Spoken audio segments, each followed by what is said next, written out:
Hi friends, welcome to my vlog 56. Good morning ಎಲ್ರಿಗೂ. ಎಲ್ರು ನನ್ಗೆ ಟೆಕ್ಸ್ಟ್ ಮಾಡ್ತಾ ಇದ್ರಿ, ಕಮೆಂಟ್ಸ್ ಆಗ್ತಾ ಇದ್ರಿ, ಯಾವಾಗ ವ್ಯಾಕ್ಸಿನೇಷನ್ ಮಾಡ್ತೀರಾ ಅಕ್ಕ, ನಮಗೂ ತೋರ್ಸ್ಕೊಡಿ ಸಮ್ಮರ್ ಟೈಮ್ ಅಲ್ಲಿ ಅಂತ. ಸೊ ಇವತ್ತು ವ್ಯಾಕ್ಸಿನೇಷನ್ ಮಾಡೋಣ ಅಂತ ಪ್ಲಾನ್ ಮಾಡ್ಬಿಟ್ಟು ನಾವು ನಮ್ಮ ಹಸ್ಬೆಂಡ್ ವ್ಯಾಕ್ಸಿನೇಷನ್ ಮಾಡ್ತಾ ಇದೀವಿ. ಸೊ ಎಲ್ರಿಗೂ ನಾವ್ ಹೆಂಗ್ ವ್ಯಾಕ್ಸಿನೇಷನ್ ಮಾಡ್ತೀವಿ, ಹೆಂಗೆ ತೋರ್ಸ್ಕೊಡ್ತೀನಿ ಅಂತ ನಾನು ವ್ಲಾಗ್ ಪಾರ್ಟ್ 1 ಪಾರ್ಟ್ 2 ಬರ್ಬೋದು. ಸೊ ಡಿವೈಡ್ ಮಾಡ್ತೀನಿ, 60 ಸೆಕೆಂಡ್ಸ್ ಅಲ್ಲಿ ನಾನು ಮಾಡ್ತೀನಿ ಎಲ್ಲಾರ್ಗು ಹೆಂಗೆ ನಾವು ವ್ಯಾಕ್ಸಿನೇಷನ್ ಮಾಡ್ತೀವಿ ಅಂತ. ಸೊ ವ್ಯಾಕ್ಸಿನೇಷನ್ ಅಲ್ಲಿ ಮೇನ್ ಏನು ಅಂತ ಇವಾಗ ನಮ್ಮ ಯಜಮಾನ್ ಎಲ್ಲಾ ನಿಮ್ಗೆ ಗೈಡ್ ಮಾಡ್ತಾರೆ ನೋಡಿ. ಇದು ಬಂದು ಲೊಟೋಸಾ ಅಂತ, ಲಿಕ್ವಿಡ್ ತರ ಇರುತ್ತೆ. ಇದಕ್ಕೆ ಇದು ಮಿಕ್ಸ್ ಮಾಡ್ಕೋಬೇಕು. ಇದು ಪೌಡರ್ ಇದೆ, ಮೇನ್ ಇದು.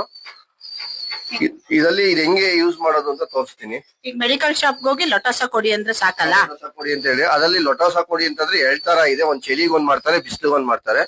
ನಾವು ಯಾವಾಗೂ ನಮ್ಮ ಅಕ್ಕಿಗೆ 6 ತಿಂಗಳಿಗೊಂದ್ಸತಿ ಇದೇ ಮಾಡೋದು, ಈ ವ್ಯಾಕ್ಸಿನೇಷನ್ ಮಾಡೋದು ಲೊಟೋಸಾ.